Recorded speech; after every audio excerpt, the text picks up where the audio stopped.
कौन सा अभिभावक इस तरह का कार्रवाई मंच पर करता है एक बालिग बेटी के साथ? कौन सा अभिभावक करता है ये बताइए? और दूसरा कि संजय निषाद जिस तरह की भाषा का इस्तेमाल की है, जिस तरह की बात वो कहे कि आदमी को बोलना भी हम लोग बोल भी नहीं सकते।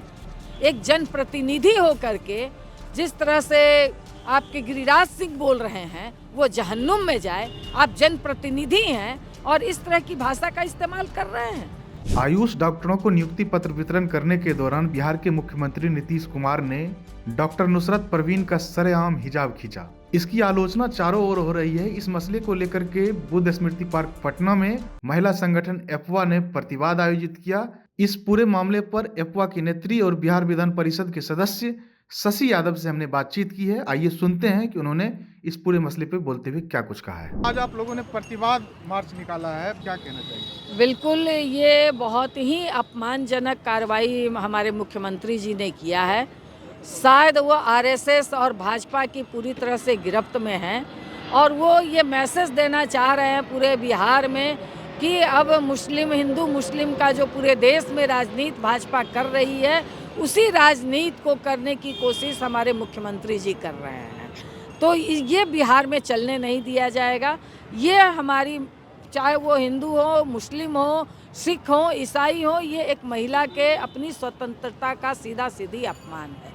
एक महिला का ये अपनी स्वतंत्रता है, अपनी निजता है कि हम क्या पहनेंगे और क्या नहीं पहनेंगे। इसलिए वो हिजाब खींचना कहीं से भी उचित नहीं है और एक मुख्यमंत्री शरेआम मंच पर इस तरह की कार्रवाई कर रहे हैं। तो सबसे पहले इस कार्यक्रम के माध्यम से हम लोग यह मांग कर रहे हैं कि आप माफ़ी मांगिए पूरे बिहार की महिलाएं, पूरे देश की महिलाओं से। तो पहला काम तो वो माफ़ी मांगे। दूसरा काम है कि आप उन महिलाओं को, मतलब जो हमारी नुसरत जी वो ज्वाइनिंग लेटर आपके मुंह पर मार करके चली गई हैं, उनको बाइज्जत बुला करके आप उनको ज्वाइनिंग लेटर दीजिए और पुनः उनको नौकरी दीजिए, सुपुर्द कीजिए। ये मांग हम लोग करने के लिए आए। भी लोग ये कह रहे हैं कि वे अभिभावक जैसे हैं, इसमें अगर वो किए हैं तो इसमें कोई असहज होने वाली बात? कौन सा अभिभावक इस तरह का कार्रवाई मंच पर करता है एक बालिग बेटी के साथ? कौन सा अभिभावक करता है ये बताइए? और दूसरा कि संजय निषाद जिस तरह की भाषा का इस्तेमाल की है, जिस तरह की बात वो कहे कि आदमी को बोलना भी हम लोग बोल भी नहीं सकते। एक जनप्रतिनिधि हो करके जिस तरह से आपके गिरिराज सिंह बोल रहे हैं वो जहन्नुम में जाए। आप जनप्रतिनिधि हैं और इस तरह की भाषा का इस्तेमाल कर रहे हैं।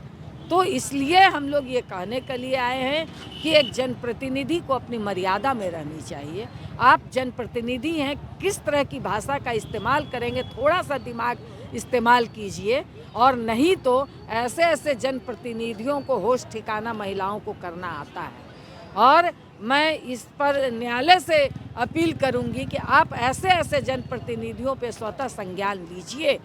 और मैं विधानसभा के अध्यक्ष से भी मांग करना चाहूँगी, चाहे वो उत्तर प्रदेश के हों चाहे बिहार के हों, कि वो इस तरह के जनप्रतिनिधियों पे कार्रवाई करें। क्या चाहते हैं कि मुख्यमंत्री नीतीश कुमार सार्वजनिक रूप से बिल्कुल मांगना चाहिए? बिल्कुल माफ़ी मांगे, वो माफ़ी मांगे। पिछली बार जिस तरह से सदन के अंदर बात कहे थे वो माफ़ी मांगे थे, माफ़ी उनको मांगना चाहिए पूरे बिहार की और देश की महिलाओं जिस से। तरीके से बीजेपी के नेता ने उस घिनौना बयान दिया है, पार्टी ने उस पर कोई कार्रवाई नहीं की है। क्योंकि पार्टी ही भाजपा इसी वैचारिक स्थिति को लेकर के चलती है। महिलाओं के प्रति उनकी यही विचारधारा है। आप देख लीजिए, भाजपा के एक जनप्रतिनिधि यहाँ विधायक विधानसभा सत्र के बाहर किस तरह की बात कहे महिलाओं के लिए। तो ये भाजपा की विचारधारा ही है कि महिलाओं को एक माल के रूप में इस्तेमाल करो, महिलाओं को जूती के रूप में इस्तेमाल करो। महिलाओं का अपना कोई स्वाभिमान नहीं है। अगर कोई महिलाएं आंख उठा करके बोलती हैं, अपना स्वाभिमान से जीना चाहती हैं, तो उनको कुचल दो। ये भाजपा की राजनीति है। वो बात जितनी बड़ी कर लें, यही राजनीति है। मुख्यमंत्री ये मोदी जी, एक माँ का अपमान उनकी माँ के, जबकि कोई कौन बोला नहीं बोला क्या बोला कोई उसका ये नहीं है, मगर उसके लिए वो पूरा बिहार बंद कर लेते हैं। घड़ियाली आंसू बहा रहे थे। यहाँ क्या एक बेटी का अपमान नहीं हो रहा है? इस पर कोई शब्द नहीं वो बोलेंगे। तो ये इनकी दोहरी राजनीति है। महिलाओं के प्रति इनकी कोई संवेदना नहीं है। महिलाओं को ये अपनी मुट्ठी में रखना चाहते हैं, इसलिए ये अब यह होने वाला पहले भी नहीं था। और आज के डेट में बिहार में लोकतांत्रिक आंदोलन बहुत मजबूत है, कम्युनिस्ट आंदोलन मजबूत है, उसके तहत महिला आंदोलन यहाँ मजबूत है। इसलिए महिलाएं इन प्रश्नों को लेकर के पटना की सड़कों से लेकर के गांव तक इस आंदोलन को हम लोग मजबूती के साथ संचालित करेंगे। ये बिल्कुल भाजपा की गिरफ्त में है। ये नीतीश कुमार तो एरोगेंट शुरू से ही रहे हैं और आज तो भाजपा के गिरफ्त में है, भाजपा के चंगुल में है, भाजपा की विचारधारा इन पर हावी हो गई है, तो इसलिए ये अकड़ दिखा रहे हैं। तो चलिए, इस बार तो महिलाओं ने इनकी सरकार बना दी है, मगर ये इस मुगालते में ना रहे कि सरकार पूरे 5 साल तक चलेगी ही। जनता अगर चाह लेगी जिस दिन, उस दिन इनकी सरकार गिर जाएगी। इसलिए इस मुगालते में मत रहिए और आप बिहार के महिलाओं से, देश की महिलाओं से माफ़ी मांगिए। मैम, आप एमएलसी हैं, सदन में भी मुख्यमंत्री को देखते हैं, उनके स्वास्थ्य को लेकर के जिस तरीके से सवाल खड़ा किया जा रहा है, क्या लगता है कि सचमुच वो अस्वस्थ चल रहे हैं इसलिए ऐसा व्यवहार करते हैं? देखिए, अस्वस्थता की बात अब क्या कहा जाए। अगर कोई अस्वस्थ है तो उनको मुख्यमंत्री की कुर्सी पर बैठने की क्या ज़रूरत है? कोई ये तो नहीं है कि मजबूरी तो नहीं है कि वही बैठेंगे तभी मुख्यमंत्री का कुर्सी विराजमान रहेगा। तो जब अगर मानसिक रूप से अस्वस्थ हैं तो आप कुर्सी छोड़ दीजिए। मगर अभी मुझे तो नहीं ऐसा लगता। चुनाव के समय तो बहुत स्वस्थ थे, चुनाव के पहले तो बहुत आप ठीक ठाक बिहेवियर कर रहे थे। तो ये बिल्कुल ये एरोगेंट है, तानाशाह हैं। वो समझते हैं कि हम जो करेंगे वो सब माफ है।